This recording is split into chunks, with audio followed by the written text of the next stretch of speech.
Hi, everybody. My name's Sam. I'm a husband, a dad, small business owner. How about this? Entrepreneur. Even better, solopreneur. I am the CEO of my organization. It's an organization of one. So I'm the CEO, the COO, the CFO, the CMO, all the C's, all the O's. Yeah, super important, super important. I'm a consultant. That feels a little bit icky. I'm a creator. Ooh, that sounds maybe even more icky. If I say content creator, that makes it like double ick, so I'm probably not going to say that. Part-time comedian? I don't know. My name's Sam, and I'm human.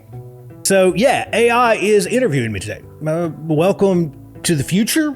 Full transparency, Gemini has generated these questions, and the Artlist.io voice model has brought it to life a little bit, or at the very least, given it a voice. Speaking of which, what should we call you? You can call me Lilith. Lilith. Cool. Nice to meet you, Lilith. Yeah, I'm being interrogated by a computer. All right, hit me with your first question. Sam, in a world saturated with content, what's the one thing you believe makes your voice unique? I think it's because I don't avoid the shadows. I don't avoid those kind of dark spots, those rotten areas. I dive into those spots. I don't avoid the contradictions. I think that's where the truth lives, is in those areas. Look, I'm a safety nerd, a hop nerd, a business owner, a consultant, a creator, part-time comedian, all of those things, a podcaster. I'm a walking contradiction myself, as with everybody else. I think I'm just not afraid to explore that, and not only explore it, but I'm not afraid to show it. And I try to make sure that every piece of content, every piece of something that I make shows that, the raw, the real, as close to the truth as I can find and as I know it. I try to share that unabridged, just raw, real, honest. I hope that's felt in every piece of content, whether hilarious or serious, that I make. Hit me with your next question, Lilith. Sam, the concept of safety is often seen as dry or bureaucratic. How do you inject your unique brand of something into it? I try to keep it real. I try to make it real. I don't talk about numbers this and trends that and regulatory bullshit this or that or the other. We talk about people. We focus on people. We focus on learning from people. We focus on telling the story of people, of learning and improvement and operational reality. The good, the bad, the ugly, the scary, the nitty gritty, raw and real. You're a small business owner, a content creator, a hop practitioner. How do you balance all of that? Balance? What the hell is balance? It's usually a dumpster fire. That's probably the right way to say it. It's a dumpster fire. And I think you just have to accept it for the dumpster fire that it is, the chaos that it is. The only thing that I do is I try to chase the most meaningful thing that I can possibly chase at that particular time, and to be present with that particular work at that particular time. So whatever's most meaningful, that's what I'm going for. I'm not going to sit there and just work on something to like piddle fart around. Like, this is good work and it has a lot of meaning, it has a lot of impact. This is what I'm focusing on. I'm chasing that. Everything else, be damned.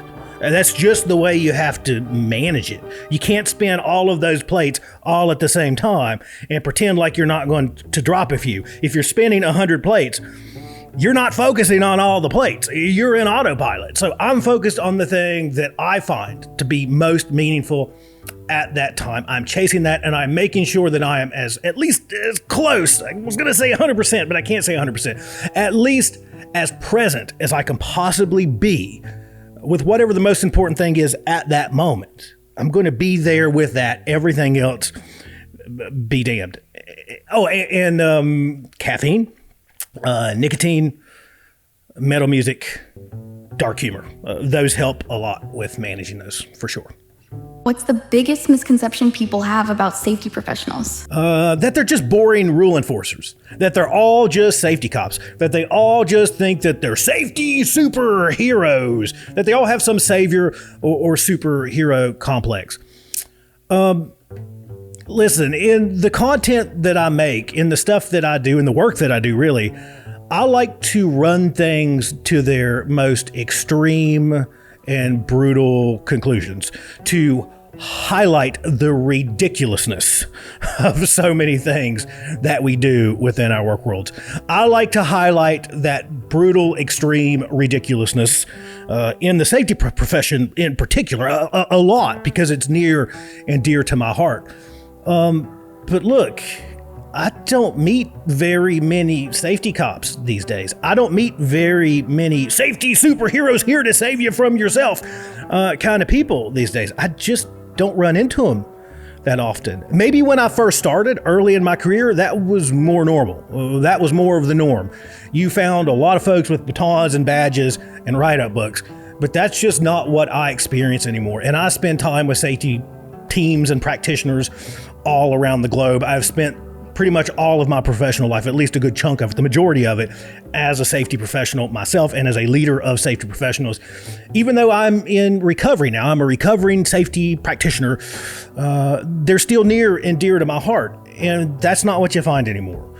I think what I see is just good people, normal, good people, doing good work and doing it for the right reasons, mostly getting it right and occasionally getting it wrong. They're just humans out there like the rest of us, trying to put a bit of a positive dent in the universe. Oh, and they're way more fun at parties than what they get credit for. Yeah, so don't leave them off of the Christmas party invite list. I think you'll be surprised with just how wild and rowdy we like to get. What's the one piece of advice you wish everyone would follow inside or outside of work? Oh, that's one of those snap your fingers and everything's fixed kind of questions. But if I could snap my fingers, what I would point people towards to make things a whole lot better would be this. It would be listen more, judge less. Assume that everyone is doing their absolute best. Assume good intent. Now, I think I would also tag on there to extend grace, to extend way more grace than you ever think that you should, because overextending grace is way less harmful than not extending enough of it. What's next for the hop nerd? No clue. And that's kind of exactly how I like it. I mean, look, there's plans, there's stuff that I'm working on, there's collaborations coming up and events and all kinds of stuff that we're always kind of tinkering with. But no clue, just good work. That's all I'm focused on. Good work, doing it for the right reasons, and hopefully having a whole bunch of fun and leaving things a little bit better than how I found it. That's it. I have no clue.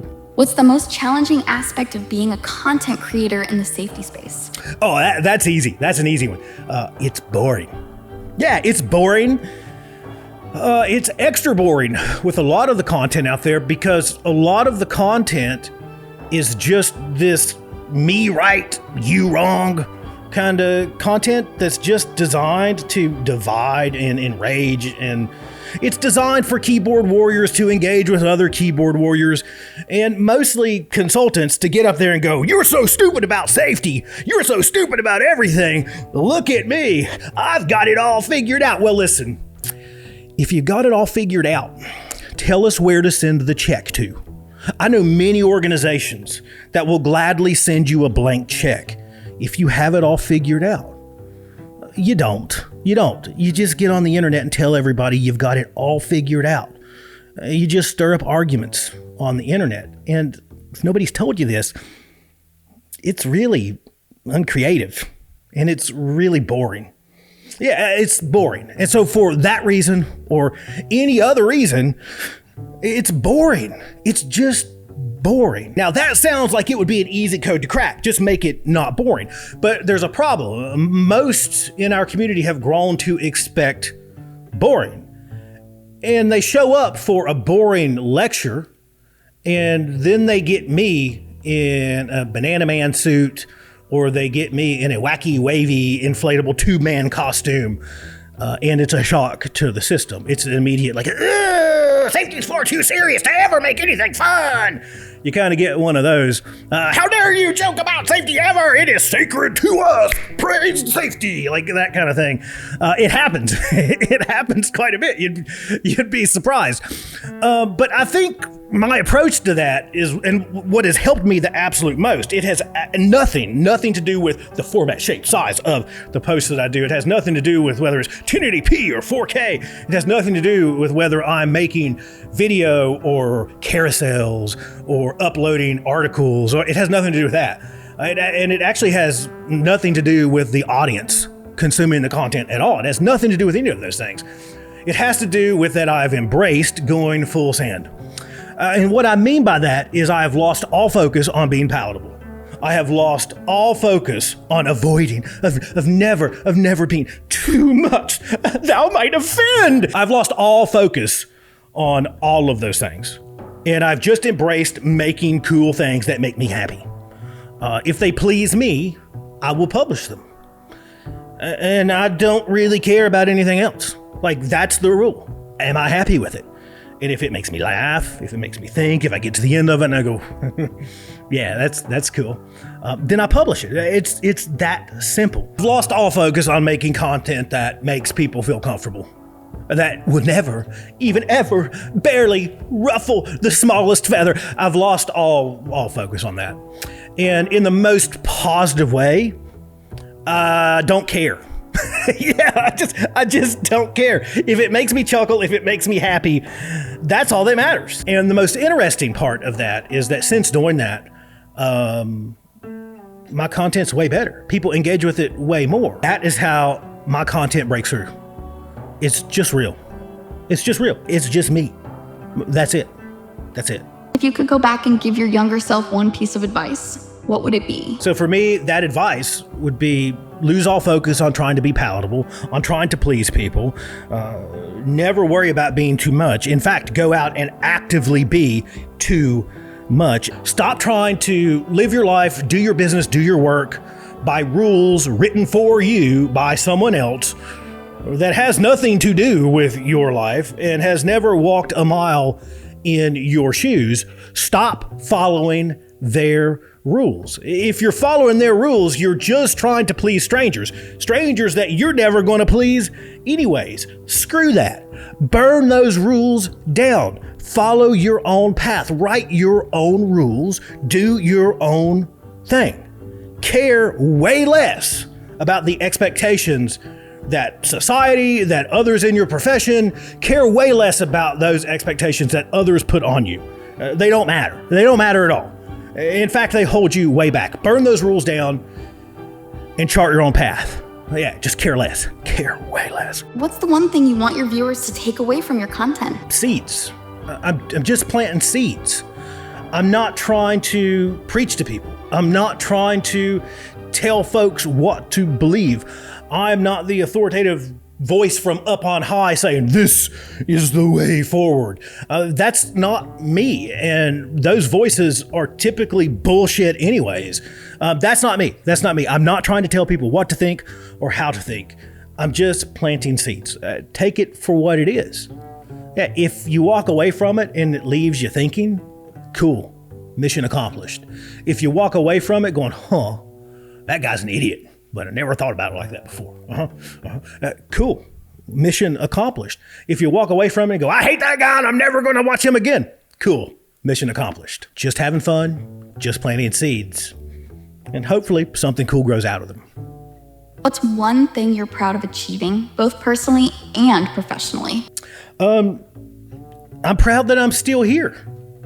Yeah, I'm proud that I'm still here. Life's hard. Yeah, I mean, we all know that. Like, life is hard. I saw one of those funny Instagram quote things, which I don't think they're all hot garbage. Some of them, maybe a lot of them, but this one kind of stuck with me for a while. It was like, and I'm going to butcher it, but it sounded something along the lines of people that are generally speaking, people that are pretty successful in life, in business, in any pursuit. It doesn't have to do with how fast they do it or how aggressive they are with this or how it really doesn't have much to do with any of that. It has to do with how long they can suffer. How long can you sit in the suck? It's the time game. So the person that can sit there and suffer longest usually finds themselves at the top of the mountain eventually. Maybe it's longer for some and faster for others. I don't know, but that kind of stuck with me.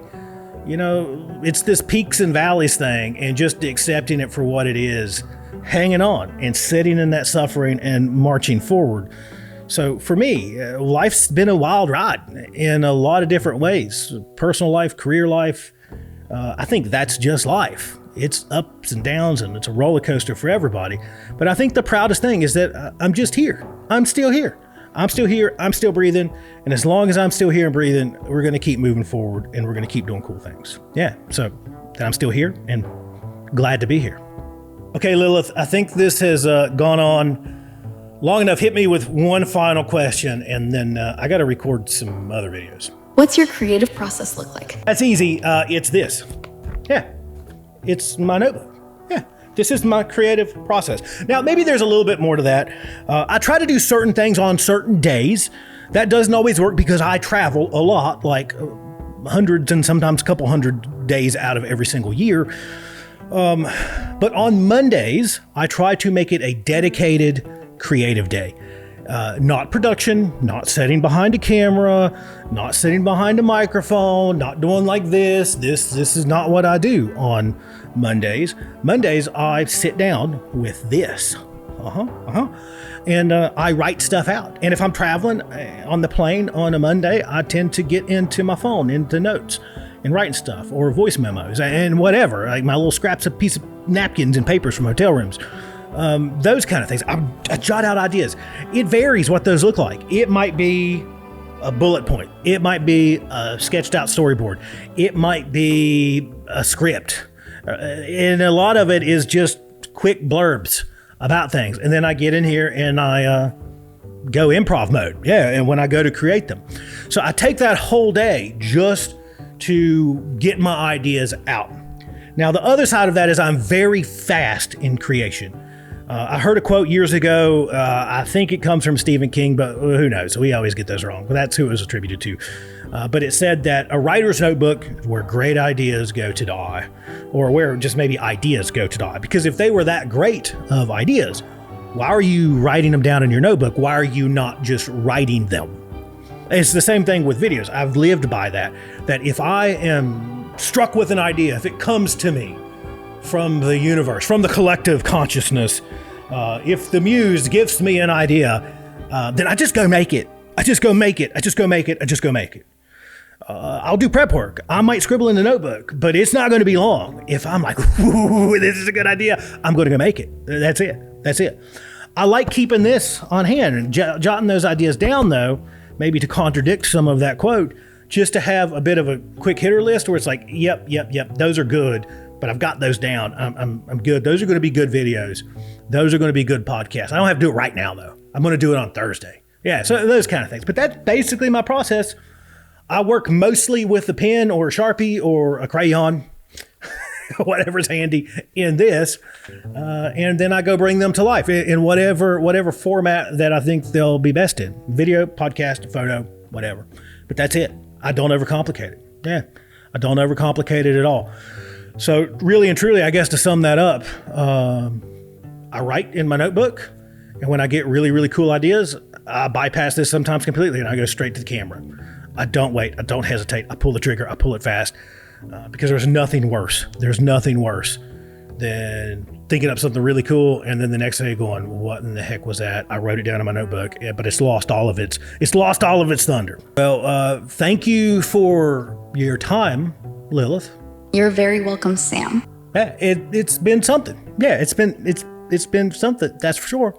Hopefully, folks out there find it as awkward and as enjoyable as I did, and maybe we'll do it again soon. We certainly will, Sam. In the meantime, I'll be watching. I'm always watching. Even when you're sleeping, watch.